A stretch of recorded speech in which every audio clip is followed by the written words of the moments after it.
తమ నియోజకవర్గంలో కూటమి అధికారంలో ఉన్నప్పటికీ క్షేత్రస్థాయిలో తమ కార్యకర్తలకు తీరని అన్యాయం జరుగుతుందని పాలకొండ తెలుగుదేశం పార్టీ ఇన్ఛార్జి భూదేవి తీవ్ర ఆవేదన వ్యక్తం చేశారు.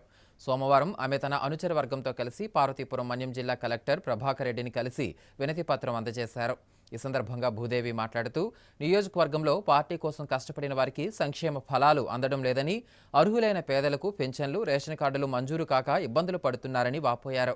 మరోవైపు నియోజకవర్గంలో ఇసుక అక్రమ రవాణా యథేచ్ఛగా సాగుతోందని, అధికారుల కనుసన్నల్లోనే ఈ తతంగం నడుస్తుందని కలెక్టర్ దృష్టికి తీసుకువెళ్లారు.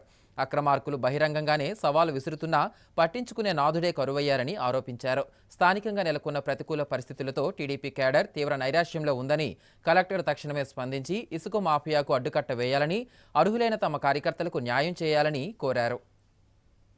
ముస్తాబ్ అనే కార్యక్రమానికి కలెక్టర్ గారికి ఒక మంచి గౌరవం దక్కింది. జిల్లా అంతటికి మా అందరికీ దక్కిన అంశంగా మేము భావించి గౌరవించుకోవడానికి వచ్చాం. అలాగే నియోజకవర్గంలో జరుగుతున్నటువంటి సమస్యలను కూడాను సార్ దృష్టికి తీసుకొని రావడం జరిగింది. ప్రభుత్వం సంక్షేమం ఏదైతే అభివృద్ధి రెండు కళ్ళుగా ఇస్తున్నటువంటి పథకాలు ఏవైతే ఉన్నాయో ఇవన్నీ కూడాను గ్రౌండ్ లెవెల్లో ప్రజల దృష్టికి ప్రజల్లోకి వెళ్ళాలని మేము ఆకాంక్షిస్తున్నాము. ఇది కార్యకర్తకు తెలియనందువలన అది ఎలా చెప్పాలి, ఏం చెప్పాలి అంది ప్రజలకి అక్కడ ఉండే కార్యకర్తకు అర్థం కావట్లేదు. ప్రజల్లోకి వెళ్ళడం కొద్దిగా ఇబ్బందికరంగా ఉంది.